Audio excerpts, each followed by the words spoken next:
Good evening everyone. This video is on how to give pre-hospital treatment. मतलब hospital पहुंचने से पहले हम कैसे किसी भी नेचुरल डिजास्टर के दौरान कोई प्री मतलब पहले मेडिकल ट्रीटमेंट कैसे दे सकते हैं। ठीक है, उससे उसके बेस्ड ये ट्रीटमेंट है। इसमें कुछ लाइव एग्जांपल्स हैं जिसके हेल्प से आप समझ सकते हैं कि कैसे हम उनको ट्रीटमेंट दे सकते हैं। और साथ में हम कुछ चीज़ों के बारे में पढ़ेंगे जिसके बारे में शायद आपको अच्छे से नॉलेज नहीं होगी, उसके बारे में भी हम डिटेल में पढ़ेंगे। तो सबसे पहले चीज है बर्न्स। बर्न्स देखिए, बर्न्स क्या होते हैं, हम बोलते हैं ना जलना, कभी कोई जल जाता है। तो burns are tissue damage brought on by heat, chemicals, electricity, radiation और द सन। मतलब किसी के कारण भी हो सकते हैं। ये हो सकता है कि कहीं पे कोई गर्म चीज आपको लग जाए, ठीक है, कोई केमिकल आपके ऊपर गिर जाए, या इलेक्ट्रिसिटी के कारण भी हो सकता है, जैसे इलेक्ट्रिक शॉक लगे उसके कारण भी आपकी जो स्किन है वो डैमेज हो सकती है। रेडिएशन के कारण, ठीक है, कोई रेडिएशन, हार्मफुल रेडिएशन आपको आप तक पहुंच रही है उसके कारण भी हो सकता है। बहुत से कारण है बर्न्स के। तो इसके दौरान हम क्या, पहले तो हम पढ़ेंगे कि कितने टाइप्स के बर्न्स होते हैं। ठीक है, 4 टाइप्स के बर्न होते हैं। सबसे पहले फर्स्ट डिग्री बर्न। तो फर्स्ट डिग्री बर्न में क्या होता है, first degree Burns affect only the outer layer of skin. ठीक है, सबसे ऊपर वाली लेयर जिसमें मतलब हल्का सा ऐसे रेडिश, आपको हम बोलते हैं ना लालगी आती है, सिर्फ थोड़ा सा रेडिश बर्न आएगा, that is first degree burn. मतलब उसमें थोड़ा सा ही आपका बर्न होगा। ठीक है, तो उसमें आप क्या कर सकते हो, उसके लिए आप क्या करोगे, काफी देर तक, ये नहीं है आपने कोई चीज अप्लाई नहीं करनी, पेस्ट वगैरह अप्लाई नहीं करनी, क्योंकि वो थोड़ी देर के लिए आपको रिलीफ देगा। उसके लिए आप लोगों ने क्या करना है, अपने हाथ को कम से कम आधे घंटे के लिए पानी के अंदर डाल के रखिए, जिससे क्या होगा, आपको बर्निंग सेंसेशन नहीं होगी। देन उसके बाद हम डिस्कस करेंगे that is second degree burn. तो सेकेंड डिग्री बर्न में क्या होता है, इसमें क्या होता है कि आपके जो ब्लिस्टर्स हो जाते हैं। देखिए, ब्लिस्टर्स हो जाते हैं। ब्लिस्टर्स क्या होते हैं, हम बोलते हैं ना कि जब हमें हो जाती है तो ऊपर क्या बन जाते हैं, ऐसे फोड़े जैसे बन जाते हैं। ठीक है, पानी भर जाता है।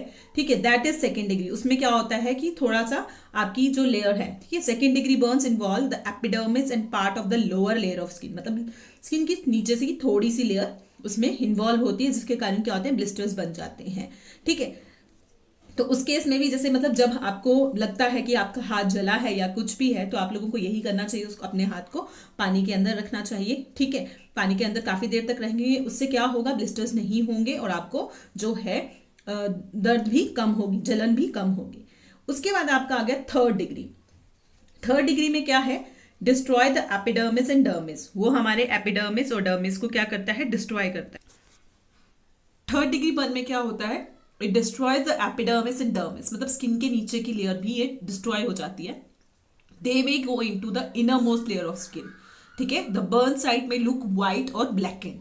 मतलब आपकी नीचे की जो स्किन जो होती है, मतलब काफी लेयर्स की, डर्मिस और एपिडर्मिस की लेयर भी जो है वो जल जाती है। मतलब काफी डिग्री तक आपको क्या हो जाता है, बर्न हो जाता है। तो अगर आपको लगता है कि ऐसी किसी को आग लगी है तो हम उसको कैसे बुझा सकते हैं, तो बेटा सबसे पहले जरूरी है कि आप लोग क्या करें, उस बंदे को कोशिश करें उसको रोल करने की। ठीक है, जमीन पे उसको लेटाकर ऐसे रोल करने की। उससे क्या होगा कि वो आग बुझ जाए। या तो आसपास आपके कोई पानी, कोई बाल्टी है, उसको पानी मतलब पानी से भरी हुई बाल्टी है, तो वो आप उससे क्या करेंगे, कोई कपड़ा लीजिए, उसको गीला कीजिए और वो उसके ऊपर डाल दीजिए, ताकि उसको थोड़ा रिलीफ मिल सके। और उसके बाद उसको जितनी जल्दी हो सके उतनी जल्दी हॉस्पिटल शिफ्ट कर दें। और 4 डिग्री बर्न में क्या होता है बेटा, 4 डिग्री बर्न में होता है कि आपकी बोन तक मतलब दिखना स्टार्ट हो जाती है। इतना अंदर तक वो जलता है कि आपकी बोन तक दिखना स्टार्ट हो जाती है। ठीक है, तो these are the types of burn. So इसके केस में आपको बता दिया साथ साथ में आपको क्या क्या करना है इनसे बचने के लिए। These are pre hospital treatment, जो मतलब हॉस्पिटल पहुंचने से पहले आप लोग कर सकते हैं।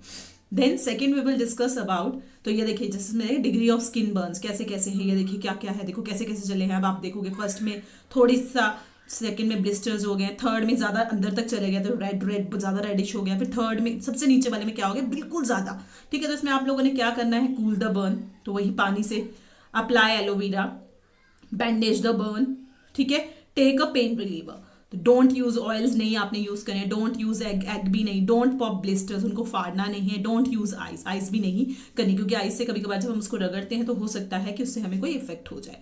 देन उसके बाद आ गया, अब हम पढ़ेंगे फ्रैक्चर। फ्रैक्चर के केस में हम लोग क्या कर सकते हैं, और fracture is a medical term for a broken bone. मतलब हमारी हड्डी टूट जाए, जिसको हम अपनी लैंग्वेज में बोलते हैं हड्डी टूट जाना। तो फ्रैक्चर्स दो प्रकार के होते हैं, एक होता है ओपन फ्रैक्चर, एक होता है क्लोज्ड फ्रैक्चर। ओपन फ्रैक्चर बेटा वो हुआ जिसमें मतलब हड्डी जो है निकल कर सामने आ जाती है, हमें पता चल जाता है कि क्या है, हड्डी टूटी है, ठीक है। और एक होता है क्लोज्ड फ्रैक्चर। क्लोज्ड फ्रैक्चर में क्या होता है, हमें कहीं से भी नहीं दिखता है, सिर्फ हम लोग कैसे पहचान सकते हैं कि क्लोज्ड फ्रैक्चर हुआ है, हम लोग उस जगह को देखेंगे, हो सकता है वहां स्वेलिंग हुई हो, ठीक है, वो जगह नीली पड़ गई हो, तो उससे हमें पता चलेगा कि वहां पे क्या है, क्लोज्ड फ्रैक्चर है, ठीक है। तो ये आपके हो गए दो टाइप्स के fracture. Open fracture, open fracture में क्या होता है, मतलब हड्डी जो है वो स्किन फाड़ के बाहर आ जाती है, हो सकता है वहां खून ब्लीडिंग होने स्टार्ट हो जाए और वो सामने दिखेगा। तो ये देखिए जैसे इसमें दिखाया हुआ है simple fracture and compound fracture. मतलब एक हो गया सिंपल फ्रैक्चर, कौन सा हो गया, क्लोज्ड, ठीक है, और दूसरा कंपाउंड फ्रैक्चर हो गया ओपन फ्रैक्चर। तो देखो इसमें दिखाया कि हड्डी कैसे टूट के बाहर की तरफ आ रही है, ठीक है। अब इससे रिलेटेड ये वीडियो है कि कैसे हम लोग एक उसको, अब इससे रिलेटेड वीडियो है कि कैसे हम लोग क्या कर सकते हैं, कैसे किसी फ्रैक्चर, अगर किसी को फ्रैक्चर हुआ हो तो हम उसको प्री हॉस्पिटल ट्रीटमेंट कैसे दे सकते हैं, ठीक है। इसको ध्यान से देखिएगा।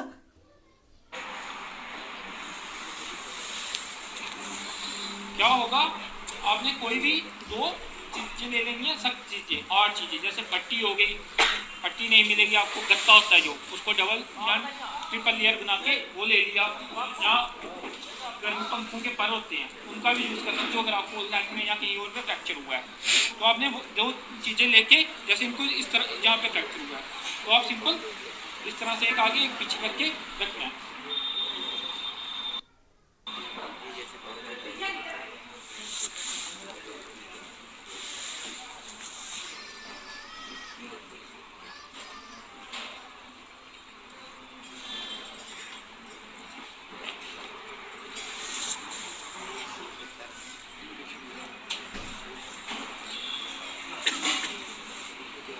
इस तरह से जैसे मैंने एक किया, एक आपने स्टार्टिंग में, एक एंड में बांध देना है।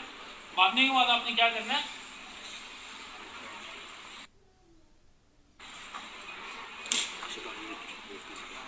इस तरह से ऊपर से बांध देना।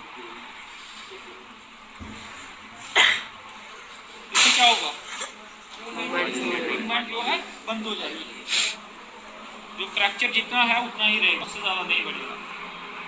और वो फ्रैक्चर मैंने आपको बताया कि हो सकता है हड्डी पड़ी अभी बोन के साथ वो जुड़ी हुई हो, तो वो उतनी ही रहेगी और नहीं होगी। अगर जैसे आप चलते हो, आपने देखा होगा आपके हाथ भी साथ में मूवमेंट करते हैं, तो वो क्या होगा, अब आप चलोगे आपका ये हाथ मूवमेंट करोगे लेकिन ये हो ही नहीं पाएगा, क्योंकि इसको हमने बांध दिया यहाँ पे। उससे प्लस आपकी वो जो चीज़ है वो बिल्कुल सीधी रहेगी, ऊपर से जैसे आप इसको ऐसे बांध दोगे तो वो बिल्कुल ब्लॉक हो जाएगी मूवमेंट। तो आप इसको कहीं गाड़ी पे बिठा के या कहीं पे भी शिफ्ट कर सकते हो, तो साथ में कोई भी देखेगा उसको पता चल जाएगा, और कोई डॉक्टर देखेगा, कोई भी देखेगा उसको पता चल जाएगा इसको इस जगह पे फ्रैक्चर हुआ है।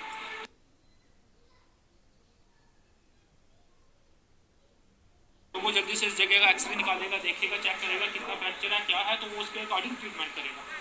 तो अगर हमें नॉलेज नहीं होगा इस चीज़ का, हमें इन चीज़ों का नॉलेज नहीं होगा, हमें नहीं पता चलेगा, जैसे मैंने आपको बताया कि फ्रैक्चर कैसे पता चलेगा, नहीं पता चलेगा। हो सकता है आप यहाँ से पकड़ के इसको खींचो, होता है ऐसा, अगर नहीं पता हो तो हमें नहीं पता होगा, हम बोलोगे, वो बोलेगा यार मुझे बड़ी पेन हो रही है इधर, ठीक है, इधर पेन हो रही है, आपको ऐसे भी बोले ना कोई पेन हो रही है, तो आपने सिंपल उसको इसी तरह से सिंपली बांध के इस तरह से बांध के ले जाना है कि बड़ी ज़्यादा पेन हो रही है। अगर आपको नहीं पता होगा, आप बोलोगे बड़ी ज़्यादा हो सकता है, जैसे जैसे उसको पकड़ के खींचो, तो उससे जो माइनर प्रॉब्लम है वो मेजर में कन्वर्ट हो जाएगी। तो कभी भी ऐसा हो किसी के साथ भी कि उसको पता चले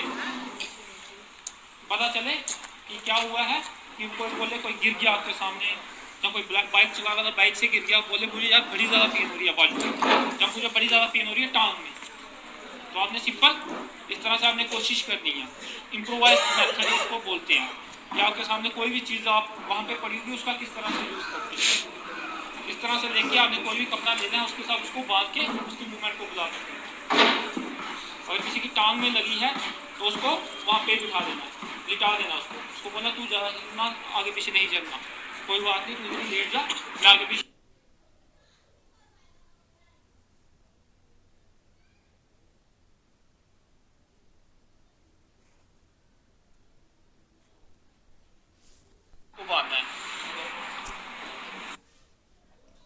तो इस इस तरह से आपने क्या करना है, कोई भी अगर प्रॉब्लम आती है तो आप लोगों ने इस तरह से जो है, अगर फ्रैक्चर होता है, नॉर्मल फ्रैक्चर किसी को भी होता है, तो इस तरह से आपने उसको ट्रीटमेंट देनी है और उसको हॉस्पिटल पहुंचाना है। This is the basic treatment. अब आ गया कार्डियोपल्मोनरी रेसुसिएशन। तो ये क्या होता है, देखो अगर कभी इमरजेंसी में, जैसे कि आपके यहाँ पे कभी किसी को हार्ट अटैक हो जाता है, ठीक है, या कभी कभार ब्रीथिंग की कोई प्रॉब्लम आपको लगता है कि, मतलब ये ज़्यादातर कब होता है, जब किसी को चेस्ट प्रॉब्लम मतलब हार्ट अटैक होता है, तो उस समय हम लोग क्या कर सकते हैं, अगर फेंट हो जाता है अचानक से बंदा, तो हम उसको क्या करते हैं, कार्डियोपल्मोनरी रेसुसिटेशन देते हैं। तो इसके लिए हमें क्या करना है वो हम आपको बताएंगे।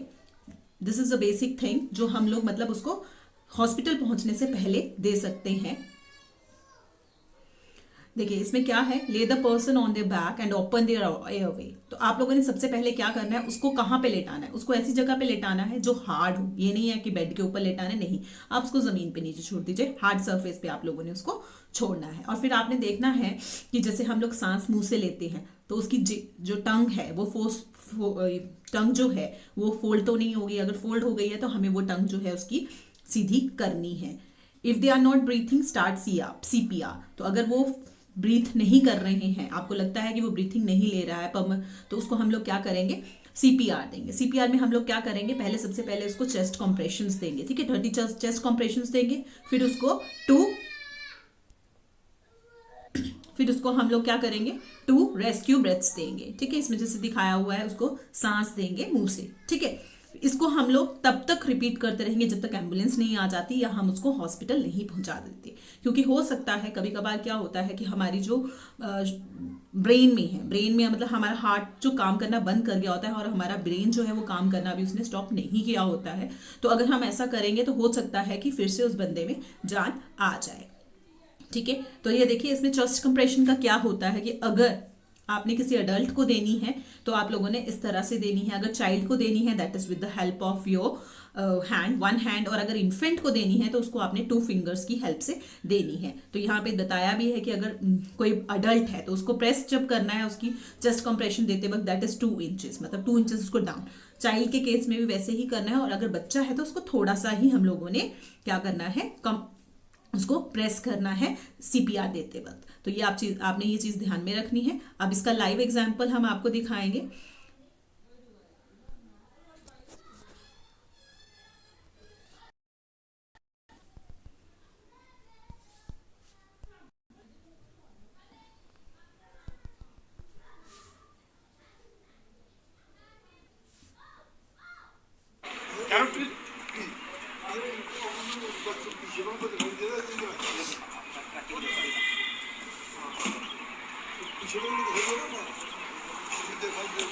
कैरोटिड पल्स सर्कुलेशन में आपने कैरोटिड पल्स चेक की, मैंने आपको बताया आपका ट्रैकिया की दोनों साइड पे है, वो आपने चेक की, वो एब्सेंट थी।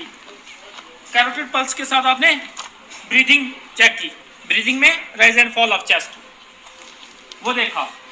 उसके बाद क्या है, एयरवे। एयरवे क्या होता है, कभी कभी इंसान जब नीचे गिरता है तो उसका एयरवे ब्लॉक हो जाता है। एयरवे क्या होता है, कभी क्या होता है कि जो आपकी टंग है ये फोल्ड हो जाती है, या नीचे गिरने से ट्रैकिया जो है अपनी पोजीशन से आगे पीछे हो जाता है। उसके लिए आप जॉ थ्रस्ट मेथड का यूज कर सकते हैं। आपने उसके जॉज को पकड़ना है, ऊपर की ओर खींचना है, उससे क्या होगा, आपका ट्रैकिया जो है, जैसे आप ऊपर की तरफ करोगे उसको, देखो इधर इस तरह से ऊपर की तरफ करना है, इस तरह से ऊपर करोगे जो आपका ट्रैकिया वो मिडिल लाइन में आ जाएगा। और उसके बाद उसको ध्यान से पकड़ के, इनसे पकड़ के मुंह खोलना है। मुंह खोल के आपने क्या देखना है, मुंह के अंदर कि कोई टंग फोल्ड तो नहीं हुई है। अगर टंग फोल्ड हुई है तो आपने अपनी लिटिल फिंगर डाल के उसको सीधी कर देना है, ताकि जो उसका एयरवे है वो पूरी तरह से खुल जाए। एयरवे ब्लॉक नहीं होना चाहिए, क्योंकि हार्ट काम करना बंद कर गया, बॉडी अनकॉन्शियस हो गई है, वो सांस भी नहीं ले पा रहा है। तो आप आर्टिफिशियल वेंटिलेशन के थ्रू उसको ऑक्सीजन देनी, जो एयर है वो उसको अपने आर्टिफिशियल वेंटिलेशन के थ्रू देनी है। उसके लिए आपका एयरवे भी जो है वो ब्लॉक नहीं होना चाहिए। तो आपने इस तरह से खोला और एयरवे उसका देखा, चेक किया कि एयरवे में कोई टंग फोल्ड तो नहीं हुई। अगर ऐसा कुछ हुआ है, फोल्ड हुई है, तो आपने लिटिल फिंगर डाल के उसको सीधा कर लेना। सर्कुलेशन देखिए आपने एब्सेंट, ब्रीदिंग देखिए आपने एब्सेंट, एयरवे आपने उसका ओपन कर दिया। उसके बाद आपने क्या करना है, सीपीआर देने के लिए पोजीशन बनानी है। पोजीशन क्या बनानी है, आपका जो ज़ाइफाइड प्रोसेस है। ज़ाइफाइड प्रोसेस क्या हुआ, जो आपकी रिब्स है, रिब्स के बीच में जो जगह आती है, लास्ट में एंड में रिब्स के बीच में जो जगह आती है, इसको बोलते हैं हम ज़ाइफाइड प्रोसेस। ज़ाइफाइड प्रोसेस से दो फिंगर्स इस तरह से रख के ऊपर एक जगह बनाई है स्टर्नम के ऊपर। स्टर्नम क्या हुआ, स्टर्नम वो हड्डी है जिसके साथ आपकी रिब्स जुड़ी हुई है। सीपीआर जब भी देना है तो स्टर्नम के ऊपर देना है, कभी भी रिब्स के ऊपर सीपीआर नहीं देना। रिब्स के ऊपर सीपीआर दोगे रिब्स टूट जाएंगी, क्योंकि वो बीच में से हॉलो होती हैं। रिब्स आगे स्टर्नम के साथ जुड़ी है, पीछे किसके साथ जुड़ी है, बैकबोन के साथ, तो बीच में से क्या है, हल नहीं है। ये सिर्फ क्या, रिब्स के बीच में जो जगह आती है, लास्ट में एंड में रिब्स के बीच में जो जगह आती है, इसको बोलते हैं हम ज़ाइफाइड प्रोसेस। ज़ाइफाइड प्रोसेस से दो फिंगर्स इस तरह से रख के ऊपर एक जगह बनाई है स्टर्नम के ऊपर। स्टर्नम क्या हुआ, स्टर्नम वो हड्डी है जिसके साथ आपकी रिब्स जुड़ी हुई है। सीपीआर जब भी देना है तो स्टर्नम के ऊपर देना है, कभी भी रिब्स के ऊपर सीपीआर नहीं देना। रिब्स के ऊपर सीपीआर दोगे रिब्स टूट जाएंगी, क्योंकि वो बीच में से हॉलो होती हैं। रिब्स आगे स्टर्नम के साथ जुड़ी है, पीछे किसके साथ जुड़ी है, बैकबोन के साथ, तो बीच में से क्या है, हल नहीं है। ये सिर्फ क्या कर रही है, आपके जो वाइटल ऑर्गन्स हैं उनको प्रोटेक्ट कर रही है, क्योंकि कभी हो सकता है कोई जोर से पंच मारे, अगर रिब्स नहीं होगी वो सीधे हार्ट के ऊपर लगेगा, लंग्स के ऊपर लगेगा। इसलिए जो ये रिब्स है ये प्रोटेक्ट कर रही है। रिब्स का ये फंक्शन है, एक शेप दे रही है बॉडी को और उसको प्रोटेक्ट कर रही है। तो क्या है, जो रिब्स के ऊपर अगर आप सीपीआर दोगे रिब्स टूट जाएंगी, क्योंकि बीच में उनको कोई भी बीच में से खाली नहीं है, वो कोई भी स्पोर्ट नहीं है उनको। कहाँ पे है, जो सेंटर वाली हड्डी है जिससे रिब्स जुड़ी हुई है। चुप करो, परी बाहर जा, मैं 1 मिनट काम कर रही हूँ।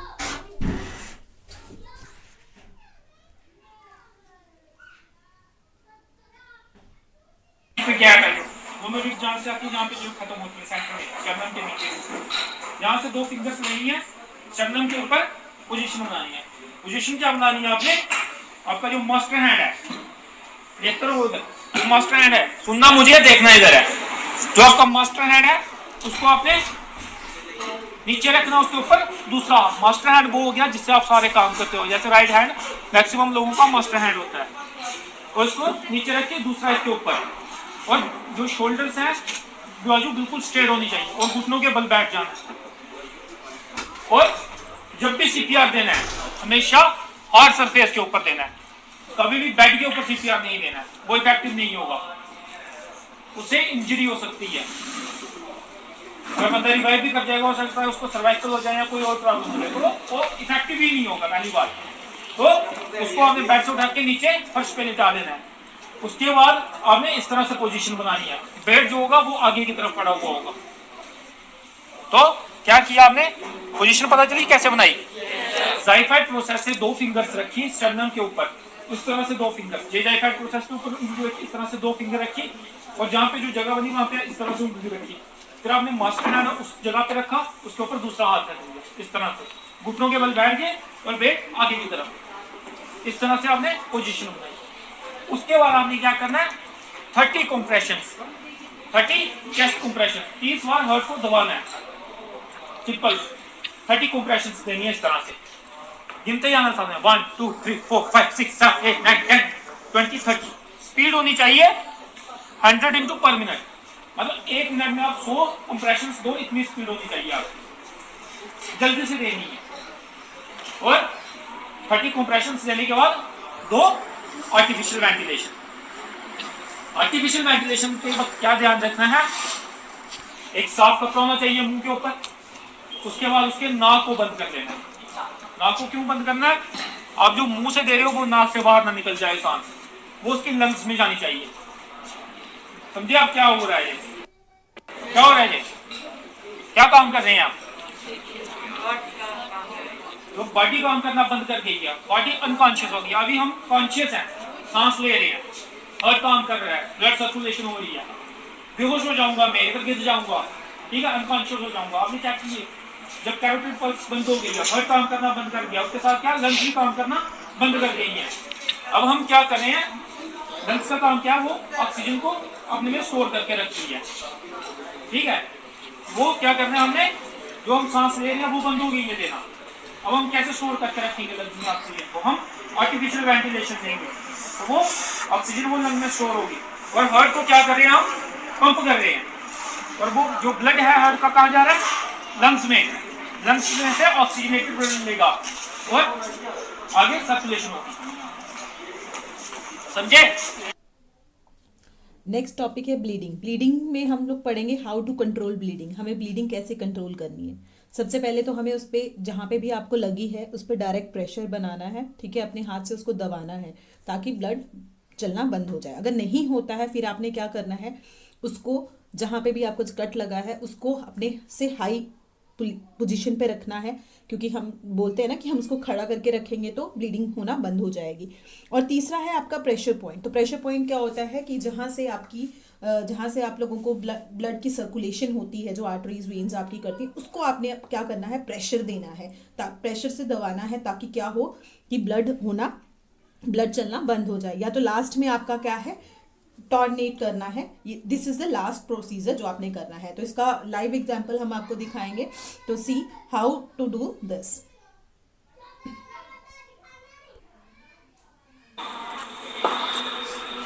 मैक्सिमम हमारा कट लगने के चांस होते हैं बाद में। तो ये चीज़ आपने टांग में अप्लाई करनी है और उसको लिटा देना है। लिटाने के बाद क्या करना है, कोई ब्लैंकेट वगैरह दे देना है ताकि बॉडी का टेम्परेचर जो है वो मेंटेन हो। जैसे आपका ब्लड का लॉस होगा, ब्लड के साथ साथ किसका होगा, ऑक्सीजन भी बॉडी से निकलेगी, तो बॉडी टेम्परेचर जो है वो डाउन होना स्टार्ट हो जाएगा। तो आपने क्या करना है, ब्लैंकेट ले लेना है, उसकी बॉडी को गर्म करके रखना है और उसको टाइट करो।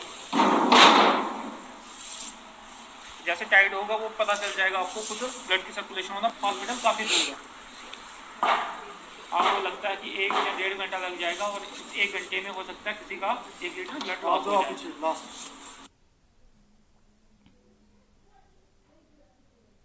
इस तरह से आपने क्या करना है, अगर किसी को भी कभी भी ब्लीडिंग होती है तो टॉर्नेट कैसे करना है आप लोगों ने, उसको क्या करना है, जहाँ पे भी आपको लगी है उससे 4 इंच ऊपर क्या करना है, एक पट्टी लेनी है जिस तरह से इसमें दिखाया वीडियो में। उस पट्टी को आपने अच्छे से बांधना है और उसके बाद क्या करना है, एक बार बांधना है और उसके ऊपर क्या कर देना है, जैसे इसमें कोई भी लकड़ी है, कोई भी हार्ड चीज़ आप लेंगे उसको आप रखेंगे और उसको आप लोग क्या करेंगे, जैसे हम लोग क्लॉकवाइज घड़ी में घुमाते हैं ना, तो वैसे उसको घुमाएंगे, ठीक है, टॉर्नेट करने के लिए। उससे क्या होगा कि ब्लड की जो सर्कुलेशन है वो बंद हो जाएगी और ब्लीडिंग होना बंद हो जाएगी। लेकिन आपको ये ज़रूर करना है कि थोड़ी थोड़ी देर बाद, मतलब कोई मिनट 1 मिनट के बाद उसको ज़रूर थोड़ा सा खोलना है ताकि आपकी ब्लड की सर्कुलेशन जो है टोटली बंद ना हो जाए और किसी को मतलब कोई नुकसान ना हो।